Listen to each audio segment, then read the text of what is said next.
de demeurer résilient. When you extend that to the leadership, it's a very different relationship with our North American partner. My old coworker. In 2026, the highest monthly amount the Canada Pension Plan, CPP, can pay out sits at exactly $1,507.65. Sounds fantastic, doesn't it? But here's the little secret buried inside that number.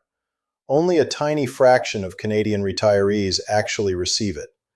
Most people retire without ever seeing even half of that amount, and they never fully understand why. Today in this video, I'm going to walk you through exactly who gets that maximum, the hidden conditions that decide your number, and most importantly, how you can find out your own figure starting today. Stick with me to the end because that final piece of information could be worth thousands of dollars to you over the course of your retirement. Let's start by looking at that headline number one more time, because there's a misunderstanding almost everyone carries around in their head. When people hear that the maximum CPP retirement pension for 2026 is $1,507.65 per month at age 65, they naturally assume that this is roughly what they'll be getting too. After all, they worked their whole lives. They paid into the system every single paycheck, so surely they've earned something close to the top, right? And this is where reality quietly steps in and taps them on the shoulder. Because the truth is, that maximum is not the average. It's not even close to the average. The maximum is the ceiling, the absolute best-case scenario, and reaching it requires a very specific kind of working life that most people simply never had. So let's talk about the number that actually matters to you, the average. We want positive leadership that will end division and help us build together.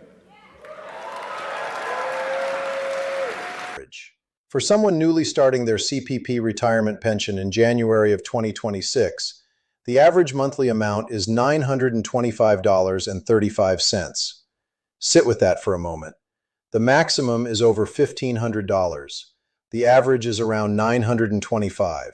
That's a gap of nearly $600 every single month, more than $7,000 a year, separating what the government advertises as possible from what the typical new retiree actually walks away with. And this gap isn't an accident, and it isn't a mistake in the system. It's built right into how CPP is calculated. Once you understand the machinery behind it, that gap suddenly makes complete sense, and you'll finally be able to see where you personally land on that spectrum. Now here's the question everyone's really asking. What does it actually take to hit that top number? Why do some people qualify for the full $1,507, while the person standing right next to them gets far less? The answer comes down to three main ingredients, and I want you to keep all three in mind because your personal pension is essentially a recipe made from these three things working together. The first ingredient is how much you earned. The second is how long you contributed. And the third is the age at which you decide to start collecting. Get all three lined up perfectly, and you approach the ceiling. Miss on any one of them, and your number starts sliding downward. Let's break each of these down so you can see exactly where you stand. Let's begin with the first ingredient, your earnings.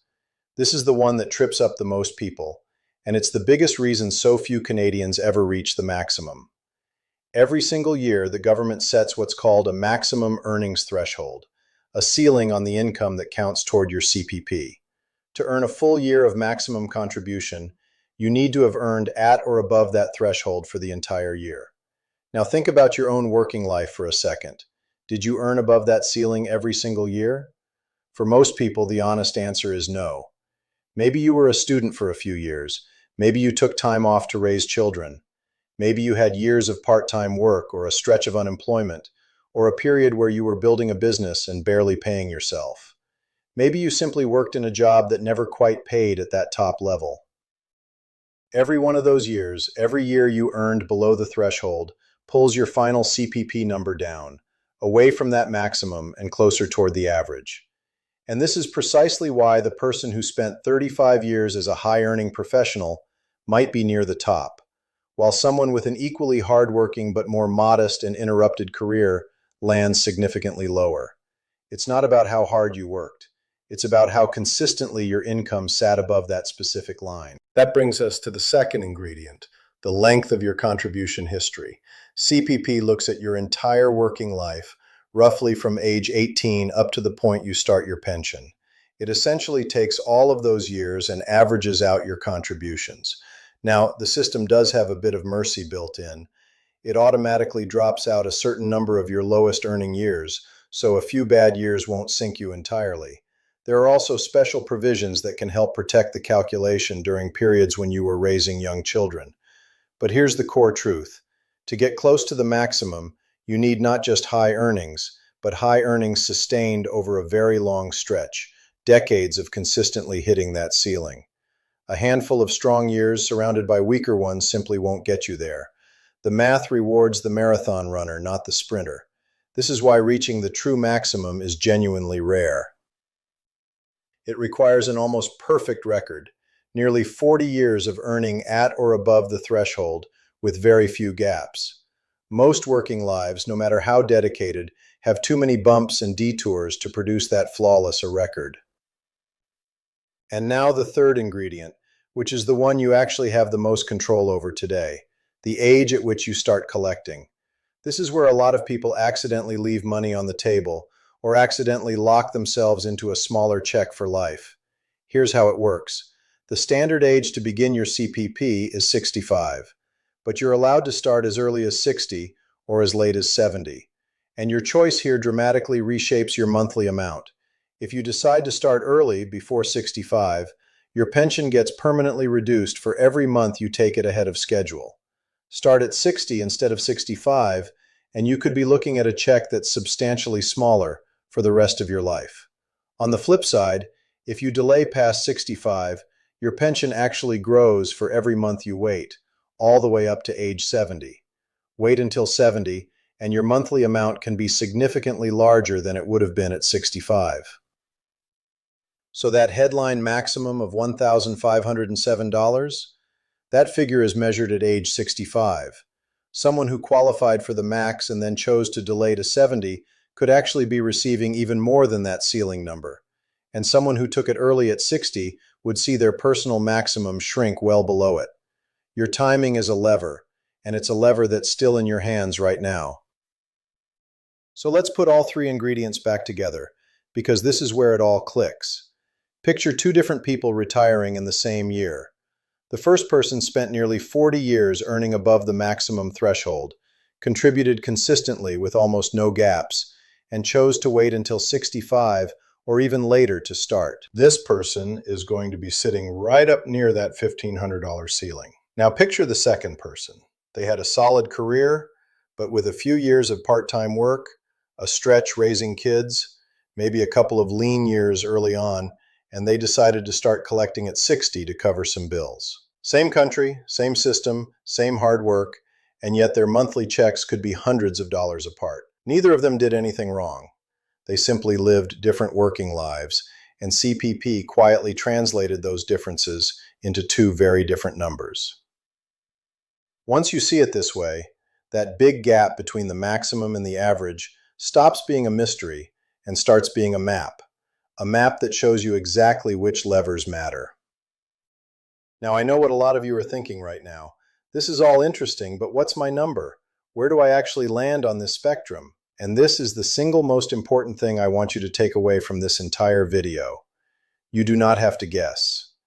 You do not have to wait until the day you retire to find out and hope for the best. Right now, today, you can log into your My Service Canada account, often shortened to MSCA, and see your own personal CPP estimate. Inside that account, you can view your complete record of contributions, year by year, going all the way back to when you first started working. You can see which years counted at the maximum, which years fell short, and you can view an estimate of what your monthly pension will actually be at different starting ages. Think about how powerful that is. Instead of wondering, instead of comparing yourself to your neighbor and feeling anxious, you get to look at your real personal projection, and you get to see it while you still have time to do something about it. Because here's the part that too many people miss until it's too late. When you check your estimate early, years before you retire, you actually have room to make decisions. You might realize that working just a little longer or delaying your start date would push your number meaningfully higher.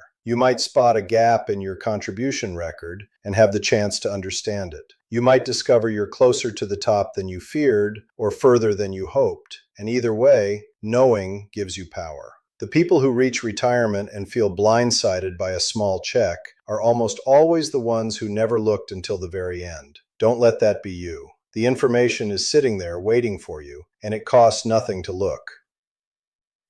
So let's bring it all together. The maximum CPP for 2026 is $1,507.65 a month, but it's a ceiling reserved for a rare few who earned above the threshold, contributed consistently for decades, and timed their start just right. The average new retiree receives closer to $925, and that gap comes down to those three ingredients: how much you earned, how long you contributed, and when you choose to start. None of it is random, and none of it is out of your hands. The single smartest move you can make after watching this video is simple. Log into your My Service Canada account and look at your own estimate. See your real number, understand where you stand, and give yourself the time to make it better while you still can. Your future self will thank you for the 5 minutes you spend today.